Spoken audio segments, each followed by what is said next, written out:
jangan sombong punya harta, jangan sombong punya tahta, jangan sombong punya rupa yang cantik. Jangan, teman-teman saudaraku sekalian, Allah dengan mudah bisa menghilangkannya darimu. Bahkan jangan sombong punya ilmu, Allah dengan mudah dapat mencabutnya darimu. Jangan sombong. Assalamualaikum warahmatullahi wabarakatuh. Alhamdulillah, wassalatu wassalamu ala Rasulillah Muhammad ibn Abdillah wa ala alihi wa sahbihi wa man wala.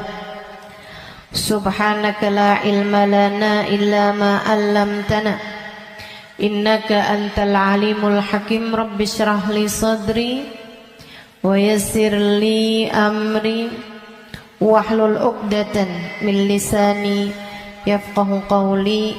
Amma ba'du. Betapa kematian sesuatu yang pasti. Allah Subhanahu wa taala berfirman dalam Al-Qur'an. Kata Allah, fa'bud rabbaka hatta ya'tiyakal yaqin. Fa'bud rabbaka hatta ya'tiyakal yaqin. Sembahlah Allah Subhanahu wa taala Tuhanmu. Kamu sembah Allah Subhanahu wa taala hatta ya'tiyakal yaqin. Sampai kapan kita nih diminta buat nyembah Allah? Sampai kapan kita diminta buat ibadah? Kata Allah, hatta ya'tiyakal yaqin, sampai datang sesuatu yang pasti. Apa yang pasti? Ayil maut. Yang dimaksudkan dengan sesuatu yang pasti itu adalah mati. Karenanya siapapun kamu di atas muka bumi ini harus belajar berusaha buat jadi hamba Allah Subhanahu wa taala yang taat. Mudah-mudahan Allah mudahkan. Amin ya rabbal alamin. Jadi orang hidup gak ada yang pasti, teman-teman. Gak ada yang pasti buat orang yang hidup. Ada yang mulai dari kecil sakit terus, ada. Gak ada yang pasti hidup itu. Yang pasti ketika seseorang hidup hanya satu, namanya mati. Kalau kamu diberi kehidupan, maka satu waktu nanti kehidupan tersebut akan diambil kembali oleh Allah Subhanahu wa taala.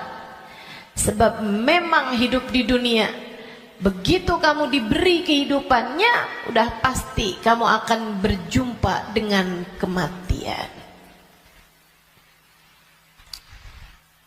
Gak ada yang pasti dalam hidup selain mati. Nah, kalau emang yang pasti itu mati, ngapain sisa hidup gak dipakai buat berbekal menuju sesuatu yang pasti? Ngapain bekalannya untuk sesuatu yang gak pasti? Misalnya nih, kamu umur tamat SMA, umur 15. Kalau kamu berpikir bahwa saya umur segini berarti udah deket lagi mau nikah, bekalan menuju nikah. Misalnya, apa yang kamu kerjakan? Hidung kurang mancung, mancungin alis kurang nyelirit, kurang bulan sabit,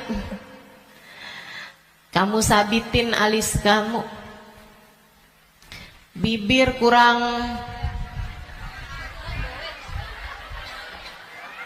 sekarang ini musim orang suka bibir lebar-lebar. Ya udah dah, saya tambahin biar agak turun bibirnya, biar doer bibirnya. Kalau kamu berpikir bahwa kamu akan menuju kepada kematian, kalau kamu berpikir kamu akan menuju kepada pernikahan, kamu kemudian berbekal menuju ke arah sana. Tapi kan sebenarnya Nikahnya emang udah pasti? Belum. Belum pasti nikahnya. Betul? Orang hidup nggak pasti nikah, teman-teman. Berarti kalau kayak gitu gimana nih caranya nih? Gimana cara kita menjadikan hidup kita bermakna? Takutnya udah siap-siap, tahu-tahu nggak dapet, iya kan? Kan sia-sia.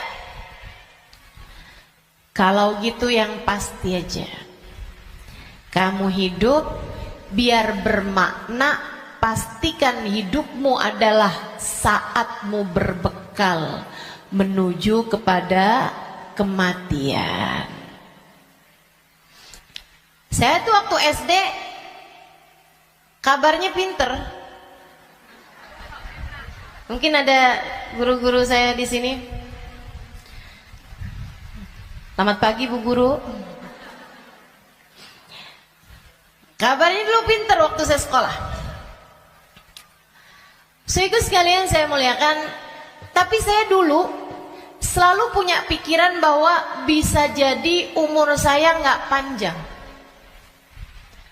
Walaupun ternyata itu tidak terbukti ya. Sampai dengan sekarang saya masih ada di atas muka bumi ini, udah panjang hidup saya. Dulu itu saya selalu berpikir bahwa bisa saja umur saya nggak panjang. Saya SD, itu saya punya temen sekolah siang, sekolah madrasah, namanya Madrasah Al-Wasliyah. Saya punya temen meninggal dunia, masih seumuran saya gitu kurang lebih. Sejak saat itu saya kayak selalu berpikir bahwa bisa jadi umur saya nggak panjang, bisa saja saya juga meninggal dunia gitu. Akhirnya saya suka berpikir bahwa apa yang harus saya lakukan untuk menjadikan yang saya kerjakan bermanfaat kalau umur saya pendek. Akhirnya saya jadi mikir, kalau saya jadi dokter, umurnya harus panjang loh dokter itu. Karena sekolahnya lama. SMP, SMA, kan saya ceritanya SD. SMP, SMA, kuliah. Kuliahnya S1. Habis itu S2. Habis itu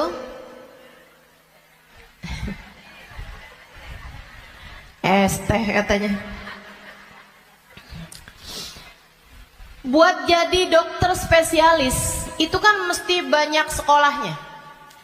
Apalagi kalau mau spesialis yang spesialis lagi gitu.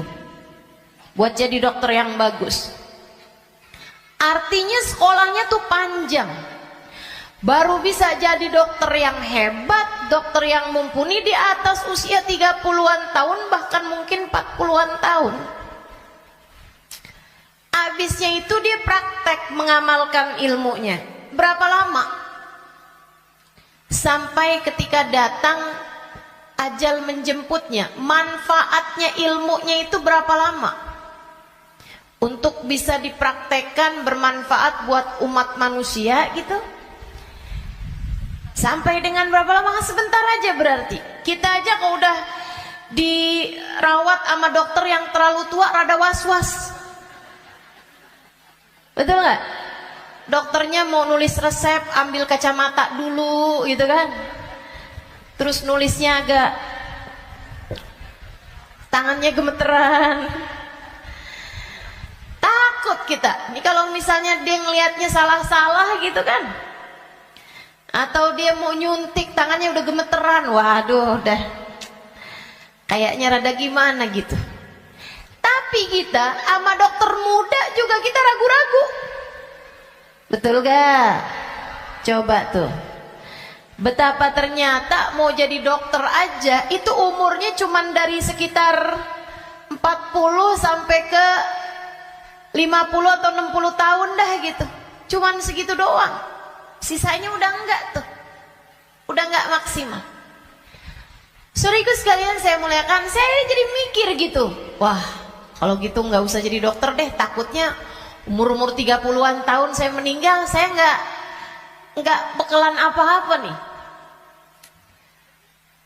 Apa ilmu, apa hal yang bisa membuat saya bisa nggak nyesel kalau saya mati muda? Itu yang saya pikirkan lagi zaman saya SD. Hingga akhirnya saya memutuskan untuk saya akan belajar di pondok pesantren. Biar saya kenal sama agama Allah. Biar saya ngerti caranya jadi hamba Allah. Biar saya kenal sama baginda pemimpin agama saya, baginda Nabi besar Muhammad. Biar saya bisa dekat dengannya, hingga semoga begitu saya meninggal dunia saya dapat berjumpa dan bertemu dengannya. Itu harapan saya. Akhirnya saya belajar di pondok-pondok pesantren, terus belajar, terus belajar, terus belajar. Saudaraku sekalian, saya muliakan, alhamdulillah. Saya rasakan ilmu saya udah bermanfaat dari sejak usia 20 tahun. Saya udah mulai mengajar dari usia 20 tahun.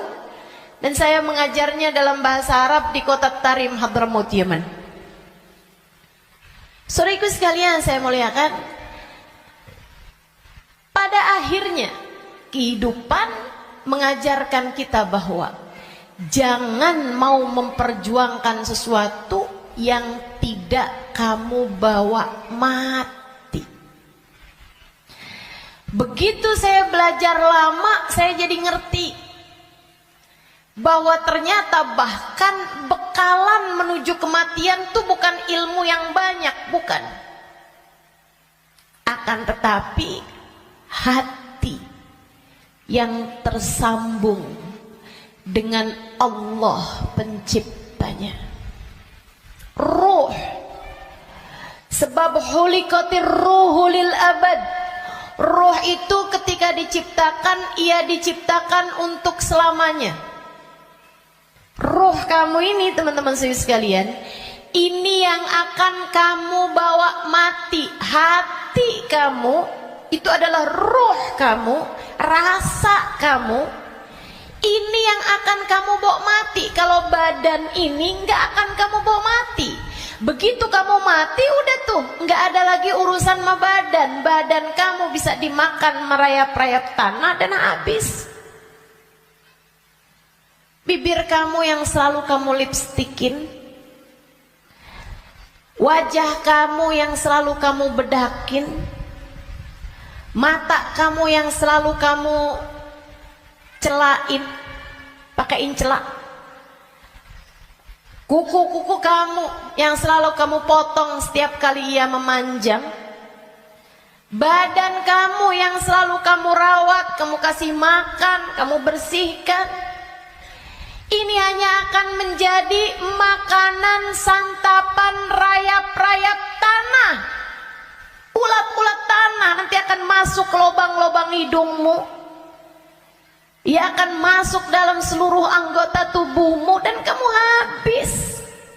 Makanya katanya Sayyidina Ali bin Abi Thalib, siapa yang kerjanya buat badannya, siapa yang hidupnya hanya mementingkan urusan tubuhnya, silakan cari pahalanya kepada rayap-rayap tanah.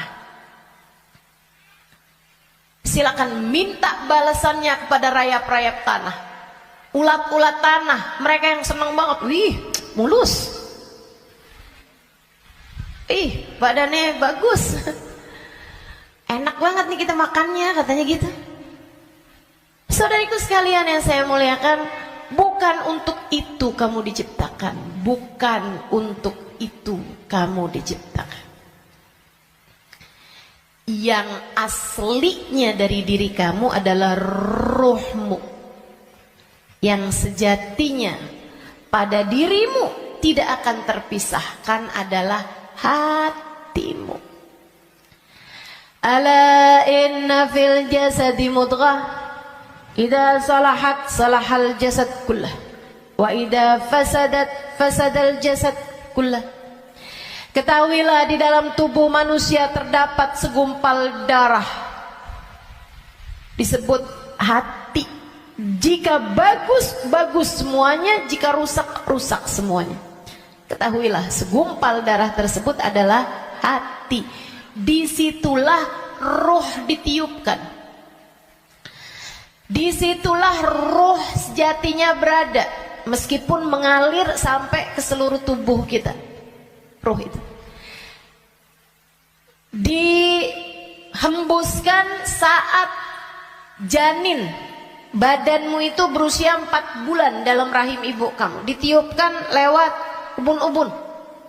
Makanya Bu, ketika Allah menciptakan batok kepala kita, itu semuanya udah full kecuali ada satu lubang kecil di ubun-ubun. Makanya kalau anak bayi ubun-ubunnya masih lembut, tulangnya belum keras, karena asalnya memang bolong. Kenapa Allah bolongin? Buat niupnya ruh, ditiupkannya ruh saat usia 4 bulan tuh dari situ. Rohnya dimasukin, ditiupkan oleh malaikatnya Allah Subhanahu wa taala.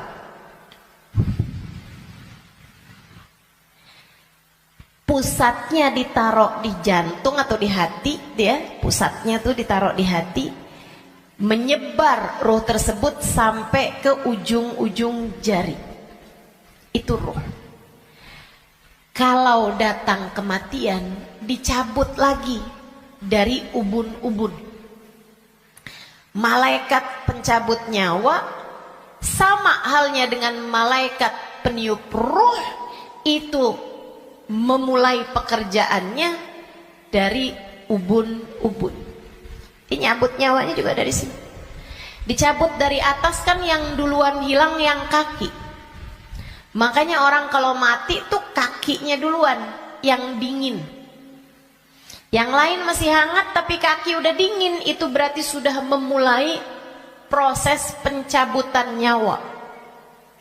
Sama kayak ada prosesnya bayi ketika keluar, makanya ada istilah pembukaan 1, pembukaan 2, pembukaan 3 tuh. Sama halnya juga dengan peniupan roh. Roh juga begitu. Ketika ditiupkan dan ketika dicabut itu juga seperti itu. Ada masa-masa berhentinya, namanya sakarat. Namanya sekarat. Ala inna lil mauti sakarat, kata Nabi Muhammad sallallahu alaihi wasallam. Ketahuilah, kematian ada sekaratnya. Kematian ada hentakan-hentakannya, enggak sekaligus. Kematian ada tahapan-tahapannya. Ditarik sampai ke lutut. Jadi yang dingin duluan, yang enggak ada ruhnya duluan kakinya. Tarik lagi sampai ke pusar. Pusar kita nih. Tarik lagi sampai ke ulu hati. Banyak orang yang kalau orang tersebut dimurka Allah Subhanahu wa taala, malaikat maut mencabut nyawanya dengan main-main. Dimain-mainin rohnya. Padahal sakitnya setengah mati. Kata Sayyidina Ali bin Abi Thalib, la darba bisayf 30 darbah ahab ilayya min sakrah min sakaratil maut. Badan saya dicacah-cacah pedang 30 kali cacahan pedang lebih saya sukai daripada satu sakaratul maut. Sakit setengah mati. Buat orang yang suka main-main dalam hidupnya, ada banyak di antara mereka yang ketika ajal datang menjemputnya, malaikat maut memain-mainkan saat pencabutan nyawa. Sakitnya luar biasa. Tapi ada banyak juga hamba-hamba Allah yang hidupnya santun, yang hidupnya berakhlak pada Allah, nggak pernah main-main dalam hidupnya. Allah pun memudahkan saatnya sakaratul maut.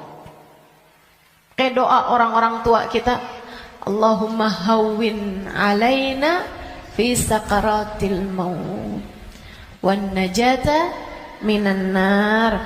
Ya Allah, ringankan saatnya sakaratul maut. Dia nggak bilang, ya Allah jangan ada sakaratnya dong buat kematian saya. Nggak bisa gitu. Atau ya Allah jangan kasih saya sakit saat sakaratul maut. Nggak bisa gitu juga. Karena memang sakaratul maut itu sakit. Memang pasti sakit. Jadi yang diminta adalah Allahumma khaffif alaina fi sakaratul maut. Ya Allah ringankan sakitnya sakaratul maut. Apa yang bisa meringankan? Maksudnya ringannya tuh gara-gara apa? Kalau kamu tanya sama saya, Ustazah, ringannya sakaratul maut tuh gara-gara apa? Saudaraku sekalian, sesuatu itu sakit bisa jadi ringan itu karena dua hal. Satu, karena memang sakitnya itu levelnya jadi ringan. Kan begitu? Sakit kan ada level-levelnya. Memang Allah jadikan sakitnya itu ringan, jadi berkurang sakitnya. Itu banyak yang seperti itu, sehingga sakaratul mautnya kayak nggak sakarat gitu, karena sama sekali nggak kesakitan. Ada yang begitu, memang diringankan sama Allah Subhanahu Wa Taala. Level sakitnya memang diturunkan oleh Allah Subhanahu Wa Taala, semacam itu. Atau yang kedua, Allah alihkan fokusnya sehingga dia jadi kayak nggak berasa sakaratul maut, karena Allah memalingkan fokusnya bukan kepada sakitnya, tapi kepada sesuatu yang lain. Apa? Allah palingkannya dengan apa? Yang paling indahnya, yang paling enaknya adalah dengan dihadirkannya baginda Nabi besar Muhammad sallallahu alaihi wasallam di saat sakaratul maut tersebut.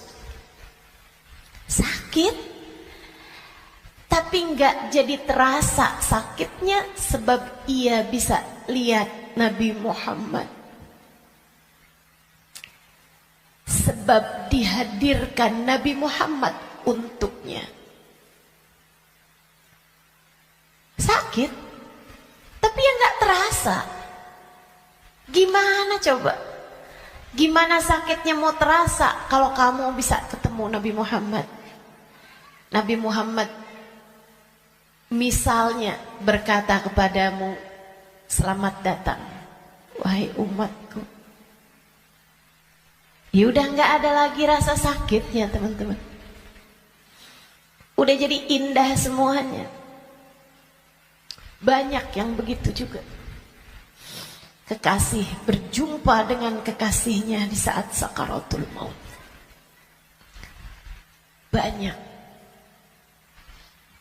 Kita ustazah gak tahu deh.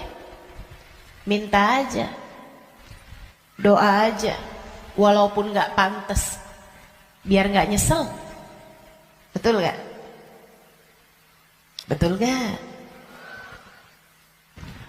Mau doa tapi rasanya kayak gak pantas gitu ustazah. Orang kayak saya kematiannya dijemput sama Nabi Muhammad, emang gak pantas. Yang kayak kamu ngomongin orang, yang kayak kamu kalau sholat berantakan, betul? Ngarepin kematiannya dijemput sama Nabi Muhammad, siapa kamu? Betul gak? Sama. Saya juga berpikir hal yang sama denganmu. Siapa saya? Sampai saya berharap kematian saya dijemput sama Nabi Muhammad. Tidak ada di antara kita yang pantas. Gak ada di antara kita yang layak. Gak ada. Gak ada. Tidak saya, tidak kamu, sama. Sama. Tapi kita tetap berdoa, kita tetap meminta kepada Allah Subhanahu Wa Taala. Kali-kali aja doa kita diijabah. Ya, siapa tahu ya kan? Siapa tahu. Soalnya takut kalau nggak minta nyesel. Sebab Nabi Muhammad itu dermawan. Sebab Nabi Muhammad itu dermawan. Kadang-kadang orang kalau dermawan tuh kita nggak bisa kira. Tahu-tahu memberi lebih dari yang kita minta. Itu sakaratul maut. Nanti habis cabut tuh dari pusar sampai ke dada. Dada, hati, itu teman-teman pusatnya. Allati tattali'u alal afidah. Sampai ketika roh tersebut nyampe di afidah, nyampe di dada, tempatnya hati kita itu, pusatnya. Makanya orang kalau ngerasa sakit hati pasti pegang dadanya gitu. Nggak ada yang pegang kepala, sakit hati saya, nggak ada. Apalagi pegang kaki, sakit hati saya, nggak ada. Pasti berat, sakit hati saya gitu. Yang dipegang dada, karena memang tempatnya ruh, pusatnya itu adanya di situ, hati kita. Itu sakaratul maut paling sakitnya tuh di situ, karena sumbernya tuh di situ. Baru kemudian dicabut lagi sampai ke ghargharah, sampai ke leher.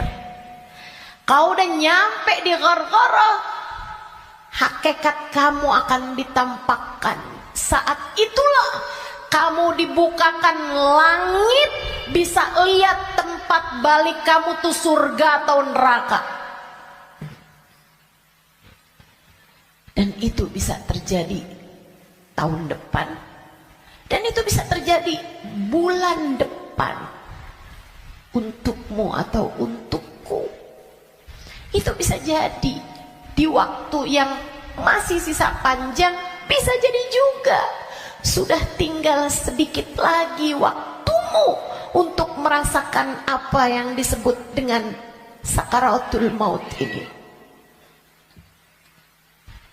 Semuanya pasti ngalamin. Semuanya nggak ada yang bisa lari. Saat ghargharah, saat nyawa udah sampai di tenggorokan, dibukakan pintu demi pintu, kata Nabi Muhammad. Ketika Nabi bercerita kepada Sayyidah Aisyah, ya Aisyah, man ahabba liqa Allah, ahabballahu liqa'ah, wa man kariha liqa Allah, karihallahu liqa'ah. Wahai Aisyah, siapa yang senang saat perjumpaannya dengan Allah, Allah pun senang berjumpa dengan dia. Siapa yang benci berjumpa dengan Allah, Allah pun benci berjumpa dengan dia. Ya Rasulullah, walakinnana nakrahul maut. Bukannya semuanya takut memati, Rasul? Takut kan gak senang? Bukankah kita semuanya takut mati, Rasul? Kalau takut mati kan artinya kita nggak seneng. Kalau kita nggak seneng, Allah nggak seneng juga dong ketemu kita. Nggak gitu Aisyah. Tapi nanti saat ghargharah, saat nyawa sudah di tenggorokan, Allah akan bukakan langit-langit, dan Allah akan perlihatkan tempat kembali bagi roh seseorang. Rohnya itu baliknya kemana? Siapa yang ketika dibukakan langit-langit tahu tempat kembalinya adalah neraka, dia pun takut ketemu sama Allah, dia benci berjumpa dengan Allah, Allah pun benci berjumpa dengannya, walaupun dia bunuh diri sekalipun. Dia bunuh diri nih, pengen mati kan orang bunuh diri. Tapi begitu ruhnya sampai di tenggorokan, begitu dia lihat tempat kembalinya adalah neraka, dia pun takut, kepengen gak jadi bunuh diri. Dia pun pengen balik hidup lagi, karena dia lihat ternyata tempat kembalinya adalah neraka yang sangat menakutkan. Dia benci berjumpa dengan Allah, Allah pun benci benci berjumpa dengannya. Sebaliknya, orang mukmin,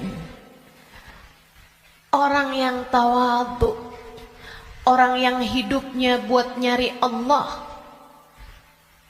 walaupun sebenarnya takut, walaupun sebenarnya ngeri, tapi saat langit dibuka, dia diperlihatkan bahwa tempat kembalinya adalah surga. Dia pun rindu, dia pun ingin, dia pun cinta untuk berjumpa dengan Allah. Dia pun bahagia, dia sukacita berjumpa dengan Allah. Allah pun sukacita berjumpa dengannya. Allah pun suka untuk berjumpa dengannya.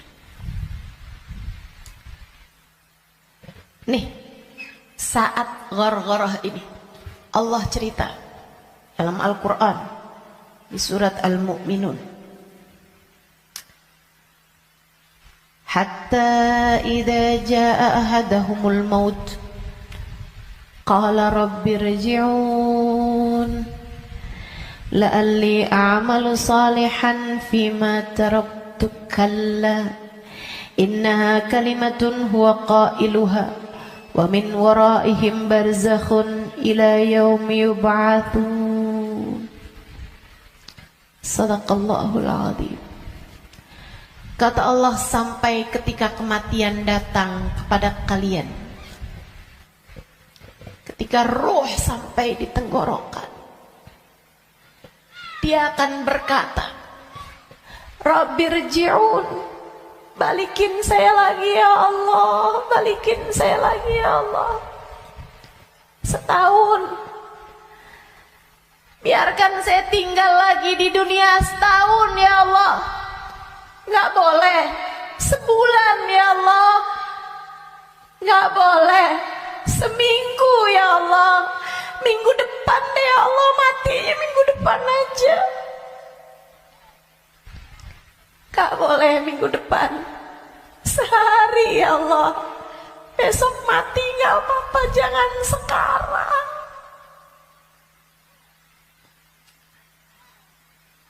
Gak boleh sejam ya Allah, sejam. Sejam lagi matinya ya Allah, balikin lagi ya Allah. Rabbirji'un la'alli a'malu salihan fima taraktu. Saya akan segera bagi-bagi harta saya buat sedekah. Saya akan segera sholawatan kepada Nabi Muhammad. Saya bakal segera baca Al-Quran. Saya bakal segera sholat. Saya mau minta maaf sama orang-orang.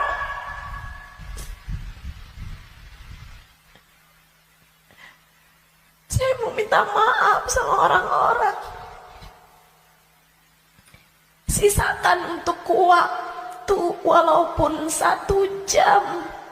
La'alli a'malu salihan fima taraktu. Aku akan mengerjakan kebaikan yang selama ini saya tinggalkan.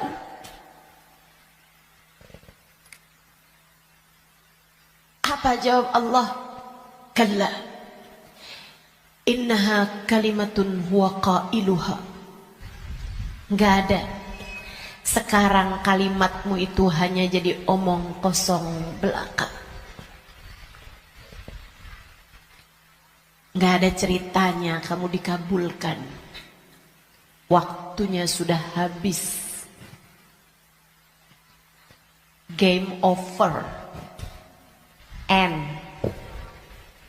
Ya habis. Kamu gak punya nyawa cadangan. Kamu gak punya hidup simpanan. Kamu tidak sedang dalam masa percobaan. Begitu kamu masuk usia balik, semua sudah mulai tercatat untukmu. Tak ada lagi waktu untuk kembali. Innaha kalimatun huwa qailuha. Itu hanya sekedar kalimat disampaikan begitu aja. Kamu minta balik, enggak ada ceritanya. Wa min waraihim barzakhun ila yaumi yub'atsun. Sekarang waktunya kamu hidup di alam barzakh sampai hari kiamat datang. Dah tuh, nggak bisa balik lagi. Makanya serem sama kematian, teman-teman, karena dekat. Aqrab ghaib yuntadhar, kata Nabi Muhammad. Perkara gaib yang paling dekat sama kita kematian. Si ini meninggal, si itu meninggal, si itu meninggal, si itu meninggal. Semua meninggal. Maka sebagaimana kamu melihat satu hari ada jenazah diangkut, satu waktu jenazah kamu yang diangkut. Sebagaimana kamu lihat ada nama seseorang, kamu dengar nama seseorang diumumkan di masjid, satu waktu namamu yang akan diumumkan di masjid. Kamu lihat satu hari ada nama seseorang muncul dengan ucapan berbela-sungkawa, turut berduka cita, yang ada di Instastory orang-orang, satu waktu nama kamu yang akan ditulis di situ. Sebagaimana ada broadcast di grup-grup WhatsApp yang menuliskan nama-nama orang dengan ucapan meninggal dunia, satu waktu akan ada namamu yang ada di situ. Inna lillahi wa inna ilaihi roji'un. Turut berduka cita atas meninggalnya Halimah binti Utsman al-Idrus. Akan ada waktunya.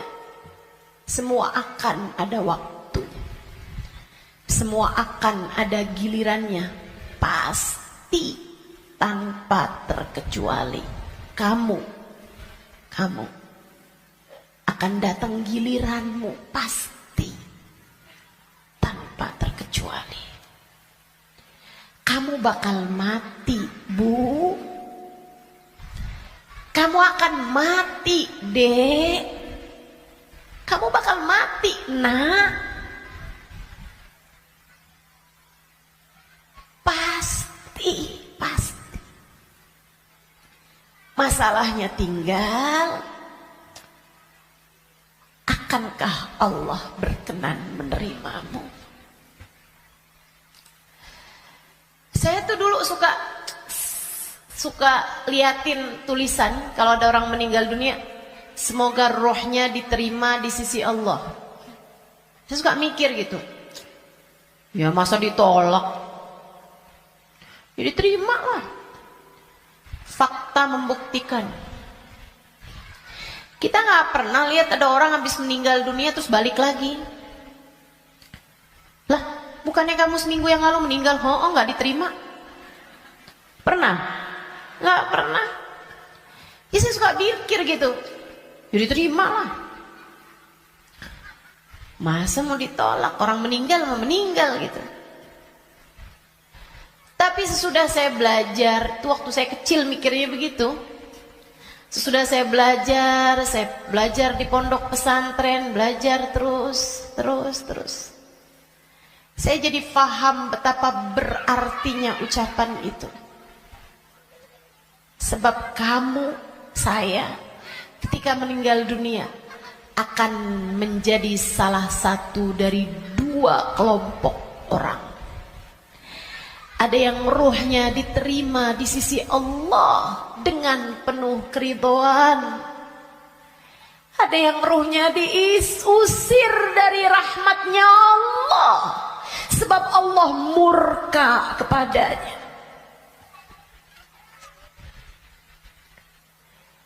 Kalau waktu hidup kayak gini nih, kamu lagi punya perlu, kamu datang ke rumah saudaramu, ditolak dari yang satu, bisa kamu datang ke tempat saudaramu yang lain.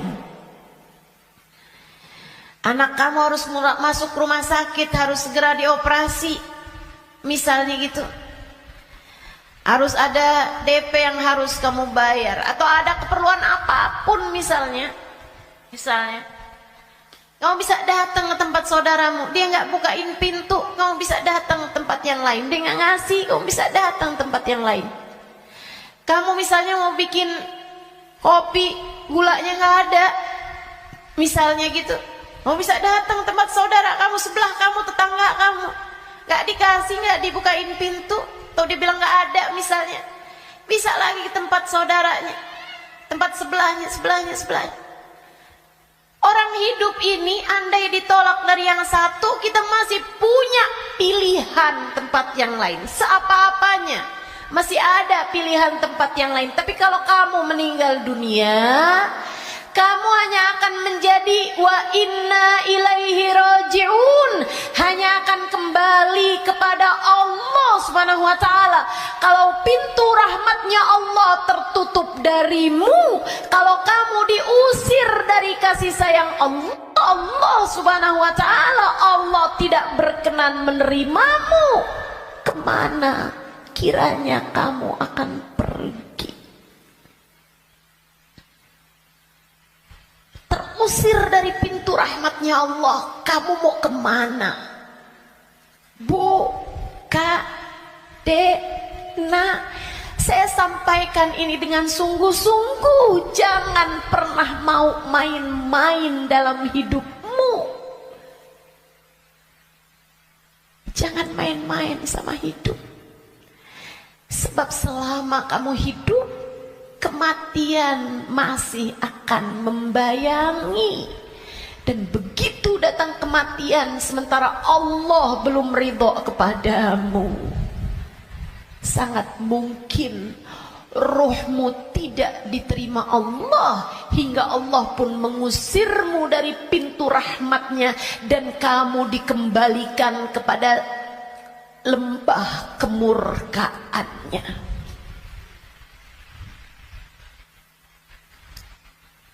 Dimurka Allah SWT, dimurka Allah SWT. Nggak enak. Kita tuh dibenci sama suami kita aja rasanya nggak enak. Kita dibenci sama saudara kita aja setengah mati, nggak enak rasanya. Bukan begitu? Bayangkan kalau kamu datang ke rumah Allah, kamu datang kepada Allah, sementara Allah mengusirmu dan tidak ridho kepadamu serta benci kepadamu, dan kamu nggak bisa balik lagi ke atas muka bumi ini, kayak apa rasanya? Dalam keabadian kamu dimurka, dalam keabadian kamu dibenci, dalam keabadian kamu tersiksa.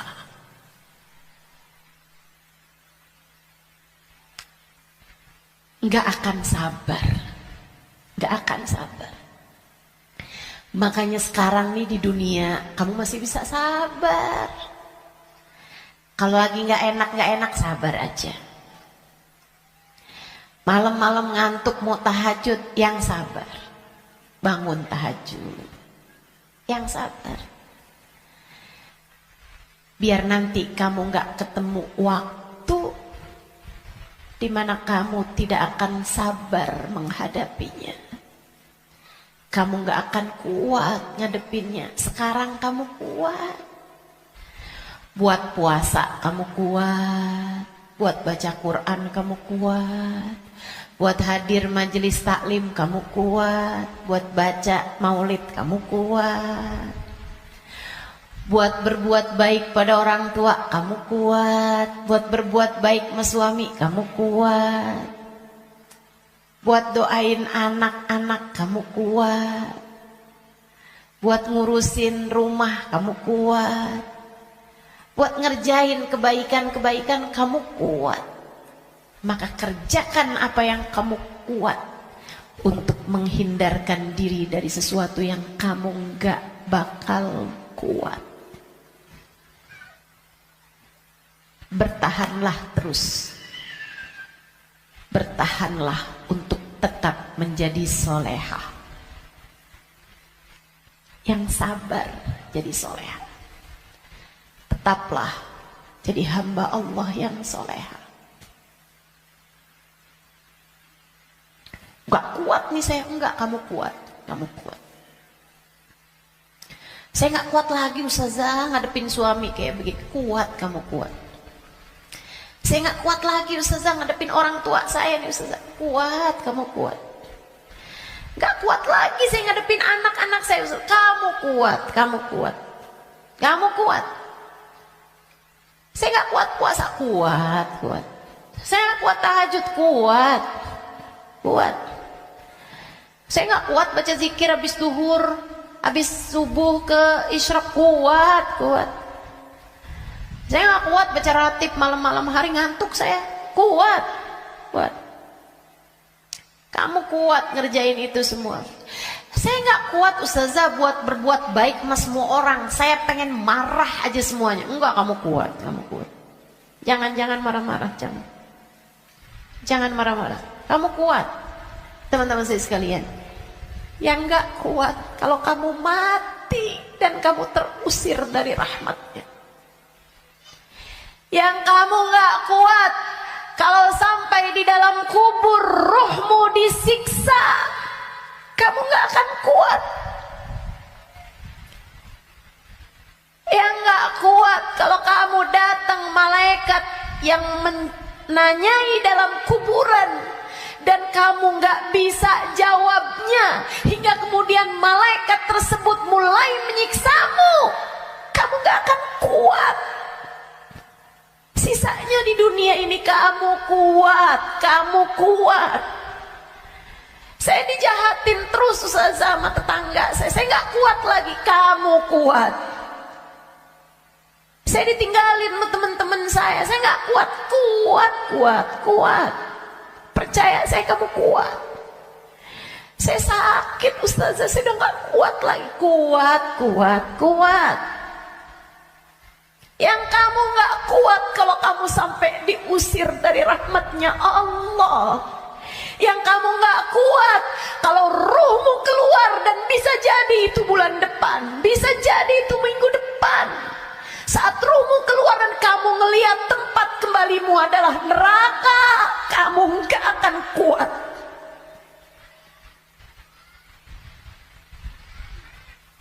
Gak akan kuat. Saat kamu berkata, Rabbirji'un la'alli a'malu salihan fima taraktu. Ya Allah, balikin saya ke dunia ya Allah. Balikin saya, kasih saya hidup lagi ya Allah. Itu yang kamu gak akan kuat. Sekarang di dunia semuanya kamu kuat jalaninnya. Kuat. Kamu mampu. Kamu bisa bertahan untuk tetap menjadi solehah. Percaya saya. Saya sangat miskin Ustazah, saya udah gak kuat lagi hidup di dunia ini. Kamu kuat, kamu kuat. Saya ambil utang aja Ustazah, dipinjol, saya udah gak kuat lagi. Kamu kuat, jangan utang. Jangan utang. Jangan ambil utangan. Apalagi pakai riba. Lebih kamu nanti tambah rusak jalannya, tambah salah hidup kamu. Kamu kuat menjalani kehidupan di atas muka bumi ini teman-teman.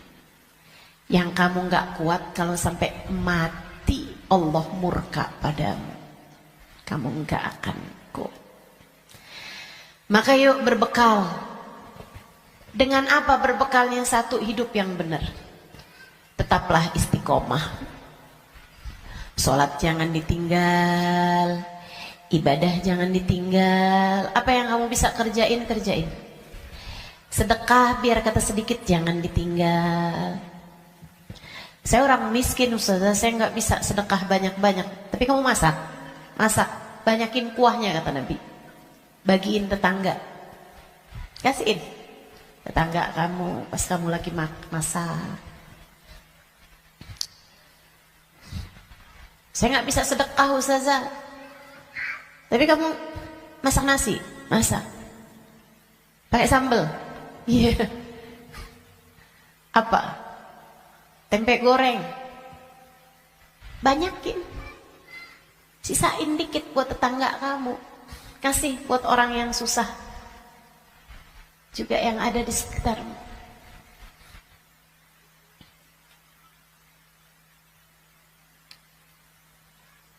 Itu pesan Nabi kita Muhammad SAW. Berbuat baik.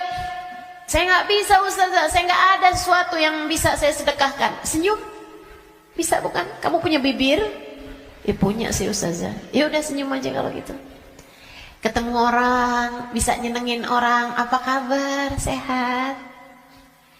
Atau saat kamu bangun di waktu malam, kamu angkat tanganmu, kemudian kamu bilang, ya Allah, sayangi tetangga-tetangga saya ya Allah, sayangi teman-teman saya ya Allah, ampuni dosa-dosa mereka ya Allah, orang di kampung saya ya Allah, ampuni dosa-dosanya ya Allah.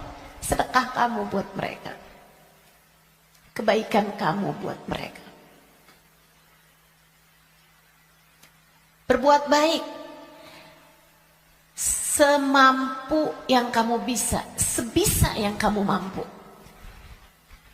Apaan aja. Bahkan sekedar kalimat pujian buat suami kamu. Alhamdulillah kamu sehat, saya senang kalau kamu udah sehat. Kata-kata yang enak gitu. Jangan sakit lagi ya, saya kesian kalau lihat kamu sakit. Saya sayang sama kamu. Kalimat yang enak. Ganti kalimat-kalimat yang gak enak. Udah sehat kan, berarti bisa kerja lagi kan. Susah kalau kamu sakit nih. Terus kita mau makan apa kalau kamu sakit terus-terusan? Gak enak banget sih kalimatnya. Kamu bakal mati, maka pilihlah kalimat yang gak jadi penyesalan bagimu sesudah kematianmu. Yang bagus ngomongnya, yang bagus. Jangan sakiti hati orang. Iya Kak? Bu? Dek? Ucapanmu kepada orang tuamu nak, yang bagus, yang bagus. Mama yang sehat ya Ma. Mama yang sehat. Enggak kok, mama nggak pernah ngerepotin. Saya senang ada mama. Tetaplah sehat Ma, tetaplah kuat Ma. Yang bagus ngomongnya. Nanti nyesel kalau kamu yang pergi atau mamahmu yang pergi.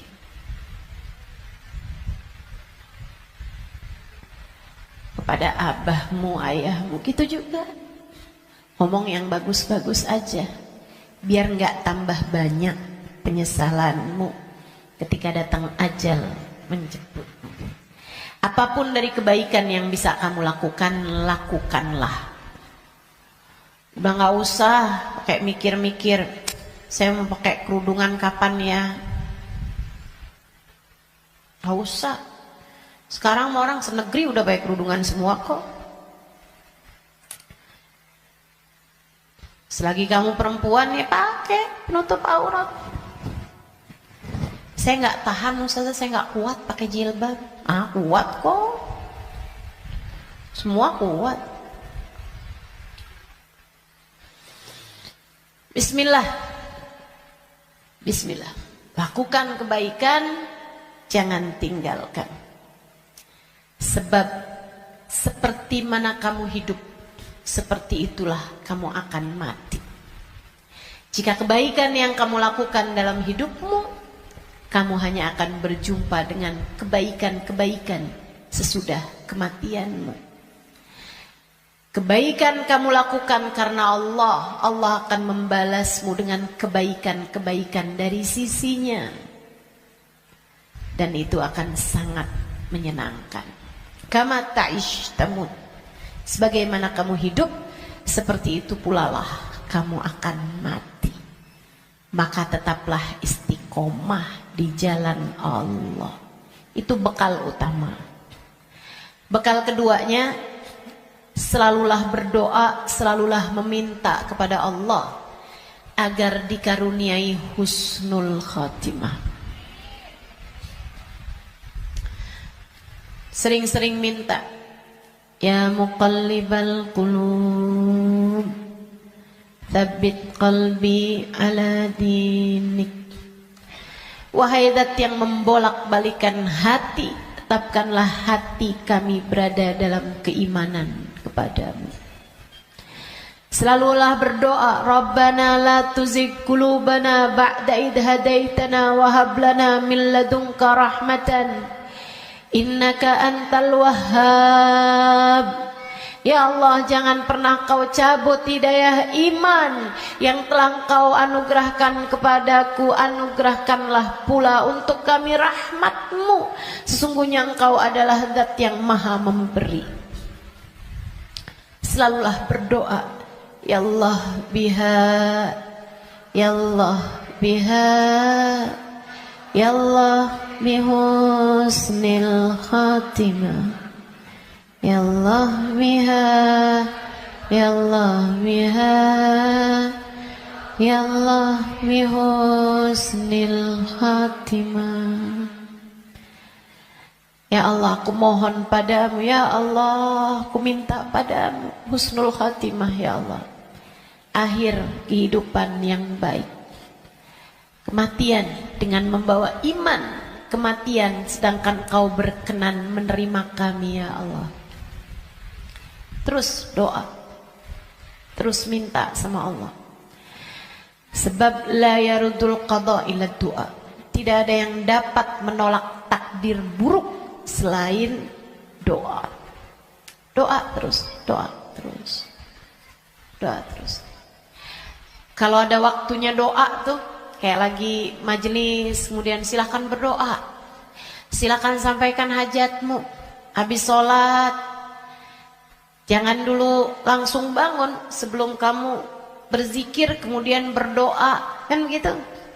Nah kalau doa jangan minta dunia mulu teman-teman. Kalau semua doa mau minta dunia, habis dunianya selesai kamu bawa apa? Kamu punya apa? Minta juga. Urusan akhirat malah justru jauh lebih penting daripada meminta urusan dunia yang akan kamu tinggalkan begitu kamu mati. Jangan kalau doa yang diminta duit lagi, duit lagi.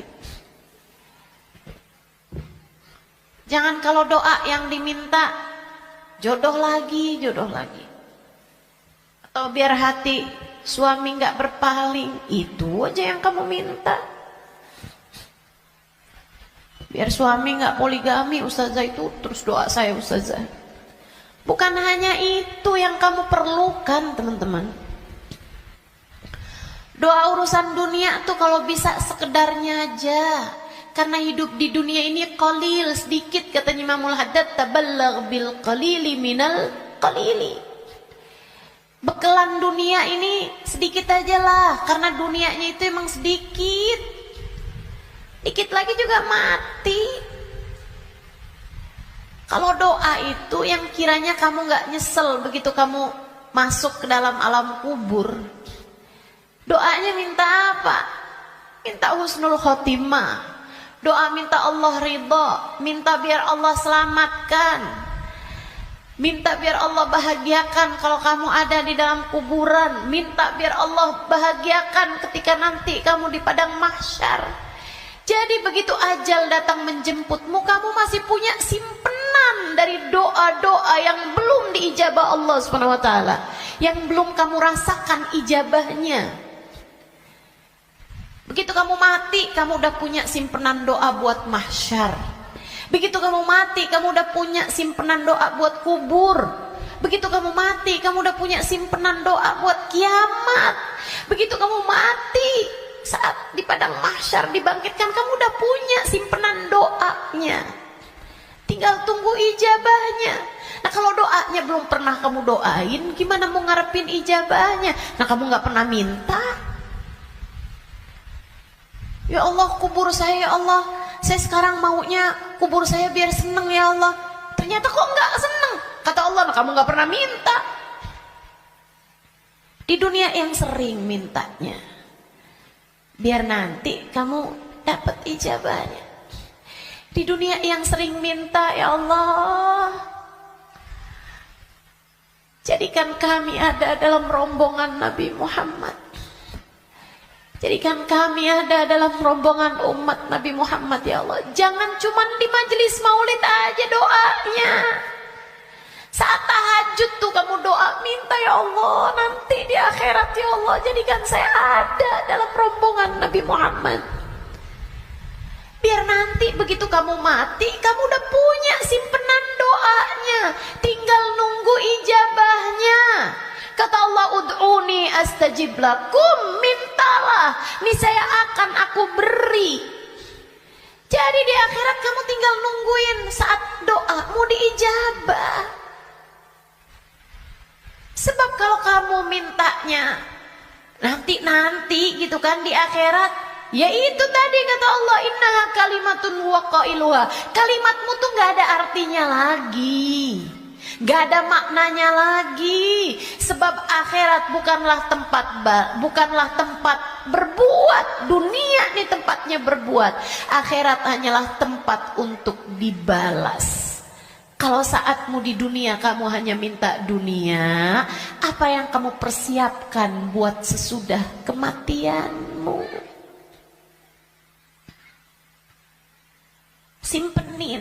Simpenin doa-doa yang banyak buat akhirat, karena akhirat itu jauh lebih panjang, jauh lebih penting, jauh lebih berarti, jauh lebih bermakna. Dunia ini hanya sebentar, teman-teman. Jangan sampai nyesel. Jangan sampai nyesel. Doa. Doa tidak pernah hanya sekedar. Itu adalah semua yang kamu perlukan. Kita semua perlu doa. Semua perlu doa. Makanya banyak-banyak doa. Minta sama Allah agar kehidupan kamu sesudah kematian menjadi kehidupan yang menyenangkan. Amin ya Rabbal. Satu tadi istiqomah taat, bekal menuju kematian ya.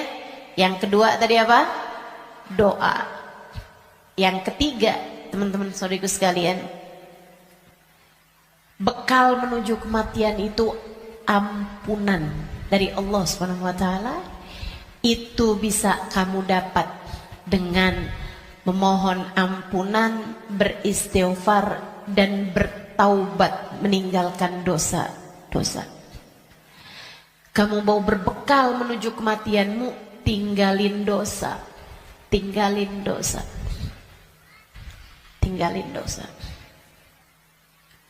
Udah deh, ucapkan selamat tinggal buat dosa-dosa. Adik-adik yang sudah umur 20-an tahun, belum datang jodoh, Ustazah saya pacaran ya. Jangan. Kenapa Ustazah? Dosa.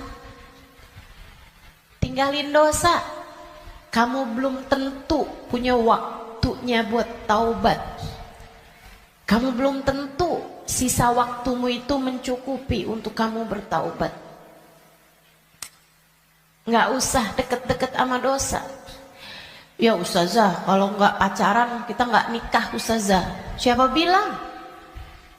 Banyak kok orang-orang nikah nggak pakai pacaran. Dan banyak juga orang pacarannya sama siapa, nikahnya sama siapa. Betul? Betul?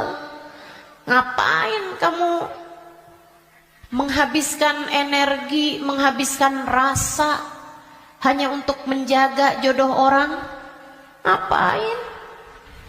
Udah jauh lebih aman kamu gak usah jagain jodoh orang. Kamu jagain hidup kamu sendiri.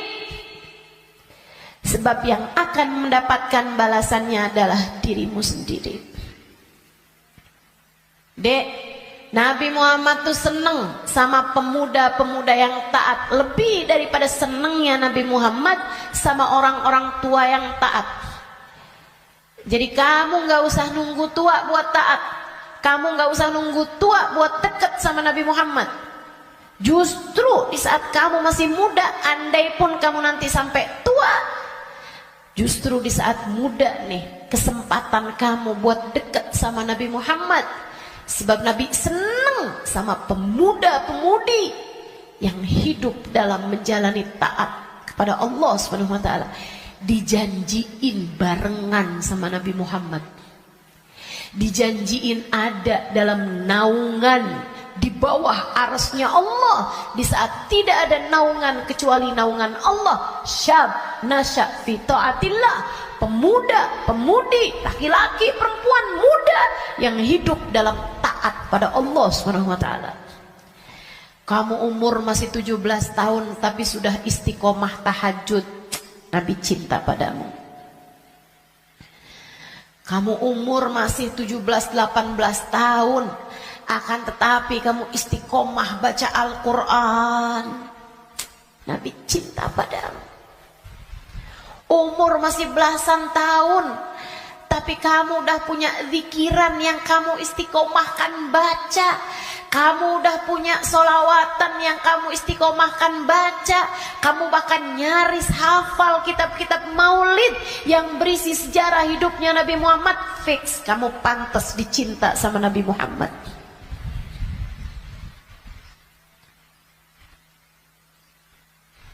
Kamu punya kesempatan besar untuk bisa jadi orang yang kelak di hari akhirat nanti membersamai Nabi Muhammad.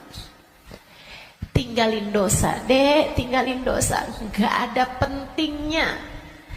Kamu gak akan seneng nantinya sama dosa itu. Kelihatannya kayak bagus tapi bikin sumpek. Kelihatannya kayak enak tapi bikin hati gelap. Kelihatannya kayak membahagiakan, padahal itu hanya akan menyusahkan hidupmu saja. Tinggalin dosa. Semua yang ada di sini, yang tua, yang muda, tinggalin dosa, tinggalin dosa.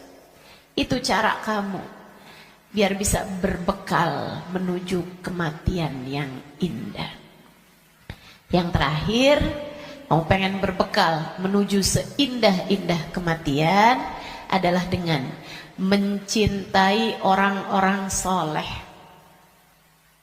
Gaulmu itu loh benerin. Gaulnya sama orang bener, biar kamu bisa bener.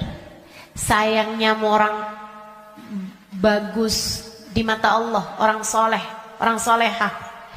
Sayangnya sama ulama, sayangnya sama guru-guru, gitu kan? Sama ustadz, sama ustadzah, sama kiai, sama bunyai, sama habib, sama habibah, muhbabah. Itu bikin kamu bisa jadi orang-orang yang meninggalnya nanti dalam keadaan-keadaan yang indah. Tentu di akhirat kita semuanya ingin dikumpulkan dengan orang-orang baik. Maka kalau kamu di akhirat nanti dikumpulkan orang baik, caranya adalah bersamalah dengan mereka dari sejak di dunia. Bersamalah dengan mereka dari sejak di dunia. Hadirlah di majelis-majelis ilmu, yang seneng dengerin kajian-kajian dari para ulama, yang seneng melantunkan bersama-sama maulid, solawat, istighfar bareng-bareng, doa bareng-bareng, qiyam bareng-bareng. Kebersamaanmu dengan apapun di dunia akan membuatmu bersama di akhirat nanti dengan orang-orang yang kurang lebih sama. Hadirnya, senangnya di majelis-majelis ilmu, majelis-majelis dzikir, majelis maulid kayak begini, sangat pantas nanti dikumpulinnya di akhirat dengan orang-orang soleh-soleha. Kamu pikir orang-orang soleh-soleha kumpulnya di mana kalau bukan di tempat-tempat yang semacam ini? Makanya, ayo bismillah, cintai mereka. Andai pun kamu nggak lagi bersama dengan mereka, para ulama-ulama, para hamba-hamba Allah soleh-soleha, tetaplah bersama dengan mereka dalam doa. Saat doa, sertakan hamba-hamba Allah yang soleh-soleha. Guru-gurumu doain, ulama-ulama doain, orang-orang tercinta di sisi Allah doain. Ustazah, kan gak manfaat ya Ustazah, saya ini kan orang punya banyak dosa, ngapain doain guru-guru saya, orang-orang taat semua, ahli-ahli ibadah semua, ngapain saya doain? Saya jauh lebih perlu buat didoain sama mereka daripada saya mendoakan mereka. Andai pun begitu, ini masalah keberpihakan, ini masalah kebersamaan, ini masalah urusan penautan hati. Teman-teman serius sekalian, saya doakan guru-guru saya doakan Habib Umar bin Hafid, saya doakan Hubabah Nur, saya doakan Habib Zain bin Smith, saya doakan mereka biar hidupnya menyenangkan, biar betah hidupnya di dunia, biar sehat. Saya doakan mereka biar semakin dicinta Allah, semakin disayang Allah. Saya doakan semoga lancar dakwahnya, semoga bahagia hidupnya. Saya doakan. Teman-teman saudaraku sekalian, saya doakan. Walaupun saya yakin saya lebih memerlukan doa mereka daripada doa saya. Apalah arti doa saya untuk mereka? Saya tahu itu. Tapi saya tetap berdoa untuk sebuah keberpihakan. Saya doa untuk sebuah keberpihakan. Saya doa. Teman-teman saudaraku sekalian saya muliakan, kamu tahu nggak? Kalau ada artis-artis dunia, aktor-aktor dunia, pemain bola sakit misalnya, yang doain ribuan orang, yang doain bahkan mungkin jutaan orang mendoakan orang tersebut, yang bahkan mohon maaf banyak diantara mereka yang nggak beriman kepada Allah.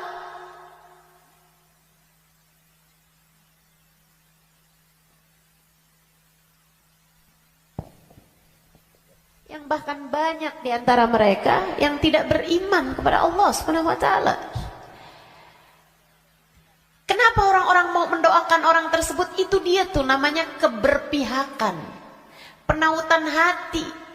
Kita doain guru-guru kita walaupun kita merasa kita lebih perlu doa mereka daripada doa kita, daripada mereka terhadap doa kita, biar Allah tahu ada orang-orang soleh dalam lisan-lisan kita. Biar Allah tahu ada mencintai para ulama di dalam hati kita.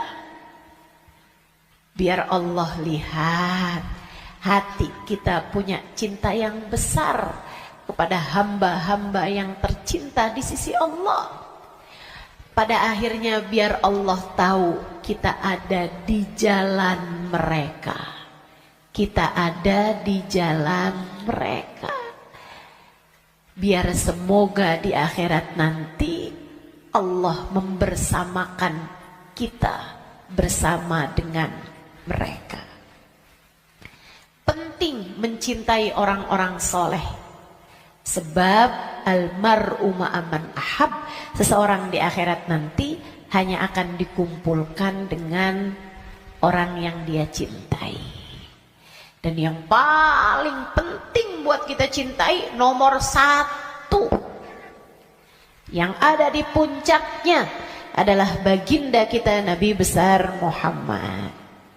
Maka bekal terbesar untukmu datang di negeri akhirat adalah dengan kamu mencintai dan banyak menyebut nama Nabi Muhammad dalam solawat-solawatmu kepadanya. Kata beliau, siapa yang suka memuliakan akhir-akhir segala sesuatu, Allah akan memuliakan akhir kehidupannya dengan husnul khotimah. Allah itu menjadikan al-umur bi khawatimiha. Segala urusan tergantung dari bagaimana akhirnya. Kata Nabi kita Muhammad sallallahu alaihi wasallam, al-umur bi khawatimiha. Segala urusan tergantung dari bagaimana akhirnya. Kita punya kehidupan, ini tergantung dari bagaimana akhirnya. Demikian pula dengan keadaan-keadaan kita. Allah SWT menjadikan akhir-akhir segala sesuatu tuh yang paling bagusnya. Kayak makanan aja, kata Nabi Muhammad, al-barakah fil akhir. Berkah adanya di akhirnya. Makanya jangan ninggalin sisa di makanan. Yang paling berkahnya justru ada pada bagian akhirnya. Saudara sekalian, saya muliakan, hari nih, sepanjang hari sama sepanjang malam, yang paling bagus bagian akhirnya. Sepanjang hari ini paling bagusnya saat menjelang maghrib, saat sore tuh, jelang-jelang maghrib. Sama waktu paling afdol bahkan dalam sehari semalam adalah bagian terakhir dari waktu malam, thuluthul lailil akhir, sepertiga malam yang terakhir. Bahkan dalam hadis Nabi Muhammad SAW mengatakan, Innallaha yanzil fi thuluthil lailil akhir wa yunadi hal min mustaghfirin hal min taib. Sesungguhnya Allah SWT turun di sepertiga malam yang terakhir, kemudian manggil-manggil, mana nih di antara hambaku yang mau bertaubat, yang mau kembali, aku akan terima. Mana nih di antara hambaku yang mohon pertolongan, aku akan beri padanya pertolongan. Siapa nih di antara hambaku yang memohon ampunan, aku akan beri padanya ampunan. Hal min talib hajatin, siapa nih di antara hambaku yang meminta satu hajat, fauniluhul matalib, maka aku akan kabulkan segala hajat-hajat. Waktu paling mustajab di akhir malam, sesaat menjelang subuh.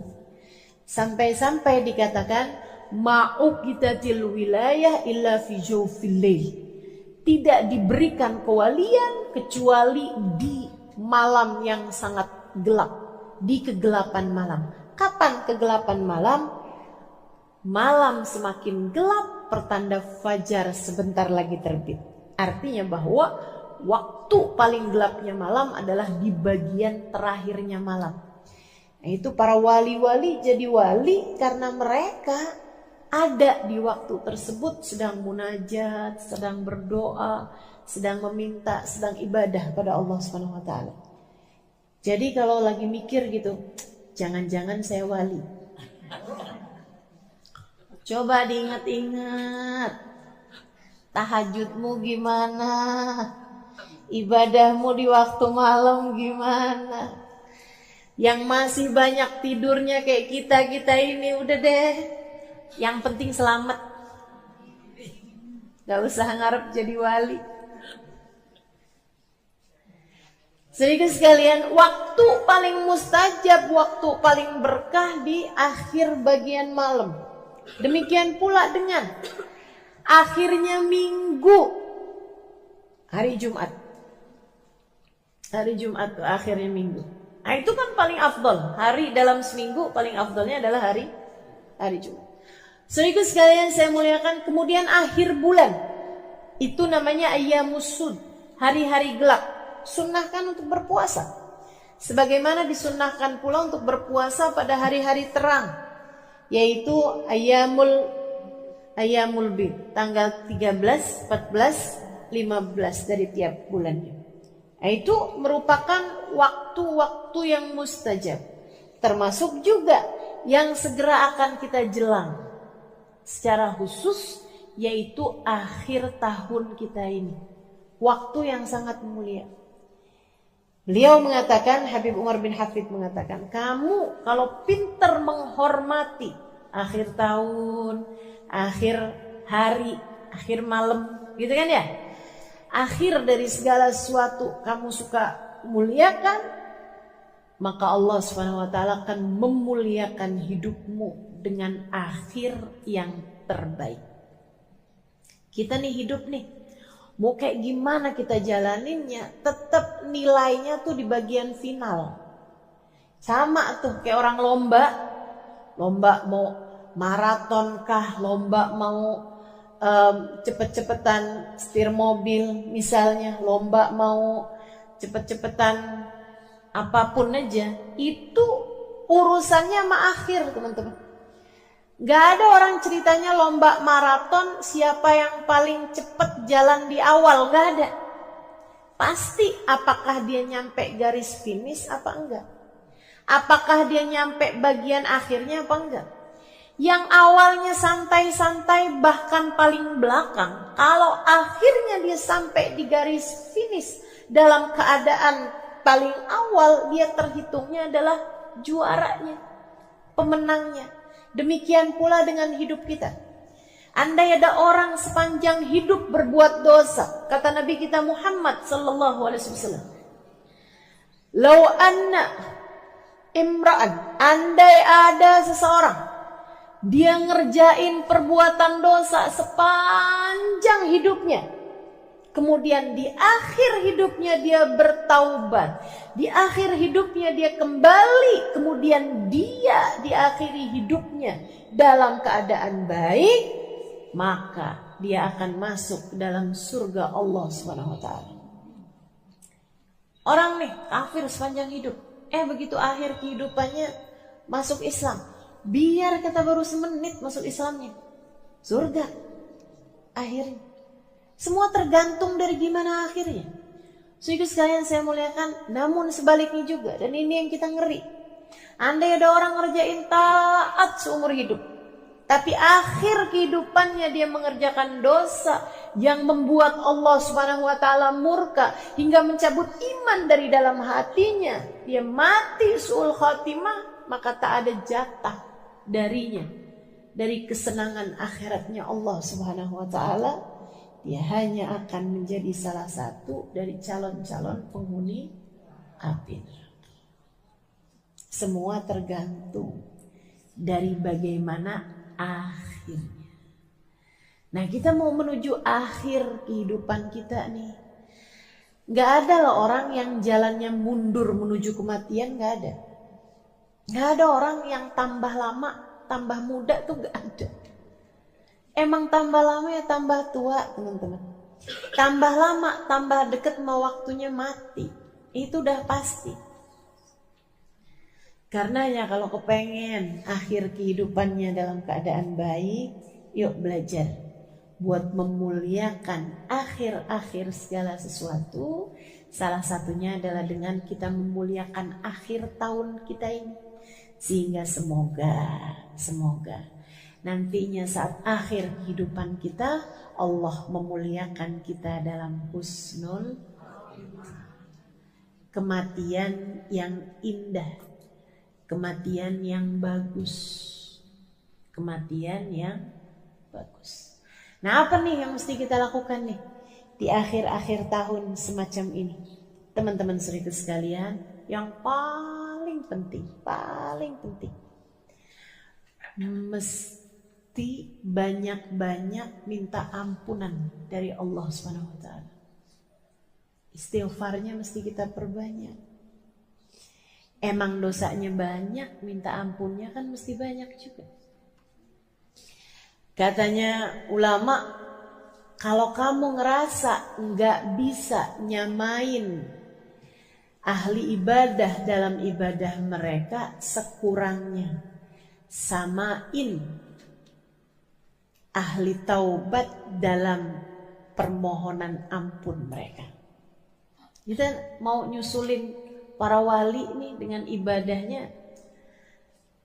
Ya, saya udah tahu lah siapa diri saya. Dan saya rasa teman-teman juga ya 11-12 lah sama saya. Kan begitu? Ibadah kita serba terbatas, teman-teman sekalian. Quran kita terbatas, sholawatan kita terbatas. Ibadah malam kita terbatas, sedekah kita terbatas, lapar puasa kita terbatas, apalagi jaga hati kita terbatas, apalagi segala macam saya terbatas. Kayaknya yang gak terbatas itu cuma dosa. Dibilang ibadahnya banyak, kayaknya masih sedikit deh. Kalau dibilang ada yang banyak, itu adalah dosa. Saudara sekalian saya muliakan, kita rasanya kayak putus asa buat nyamain ahli ibadah dengan ibadah-ibadah mereka. Kalau saya baca tuh ibadahnya para walinya Allah Subhanahu wa taala, Nggak usah yang jauh-jauh teman-teman saudariku sekalian, ibadahnya Hubabah Khadijah binti Syekh Abu Bakar bin Salim. Saya temui beliau. Saudariku sekalian saya muliakan, waliyah min awliyaillah, seorang perempuan besar yang ketika memandang wajahnya air mata saya tak berhenti bercucuran. Bukan karena wajahnya sangat cantik, rupawan, saya bukan. Tapi mungkin itu adalah bagian dari apa yang disebutkan oleh Nabi Muhammad SAW. Ketika ditanya tentang seorang wali itu yang kayak gimana, kata Nabi Muhammad menjawab, alladzina idza ru'u dzukirallah.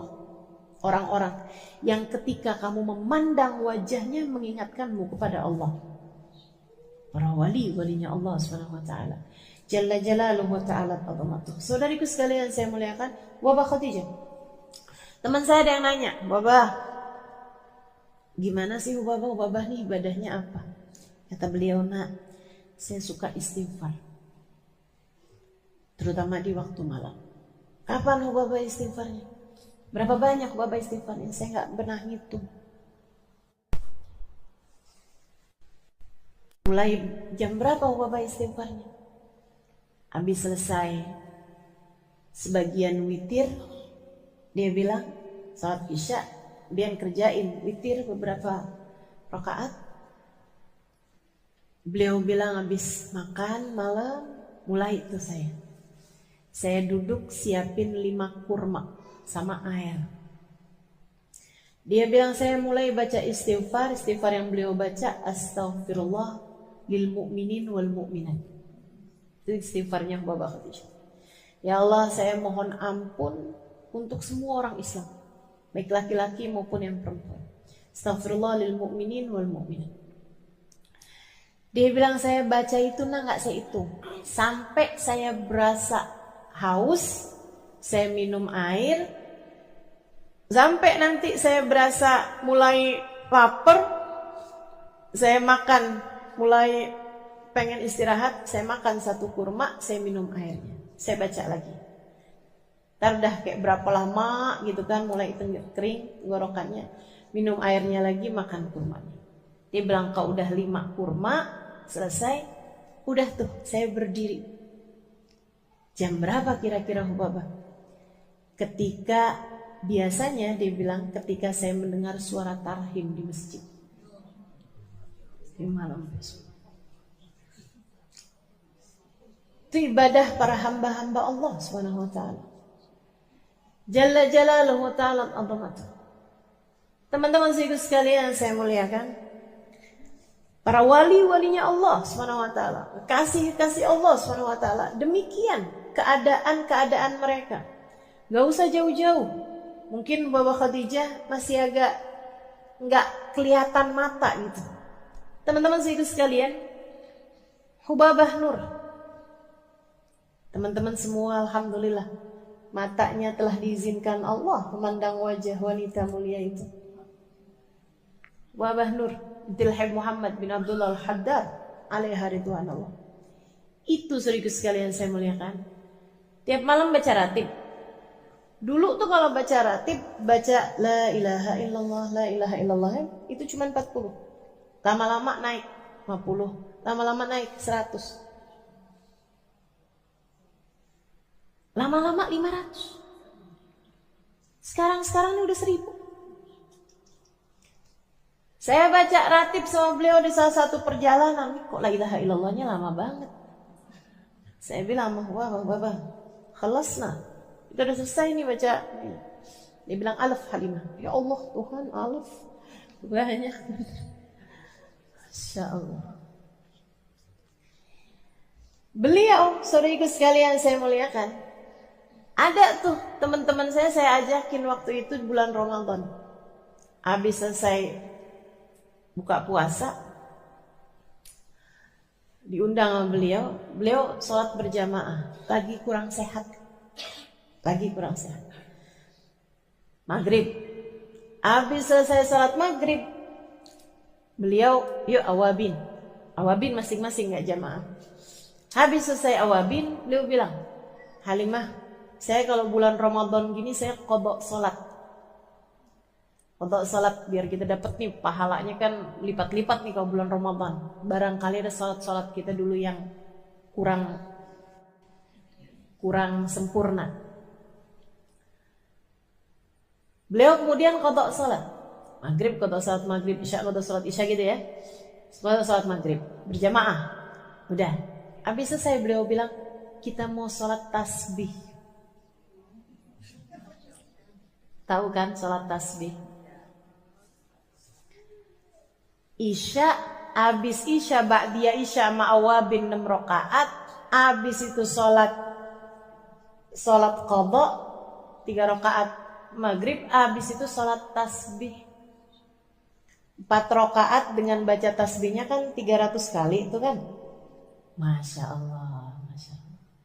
Sampai teman-teman saya pada bolak-balik nanya, Ustazah salat apa lagi nih?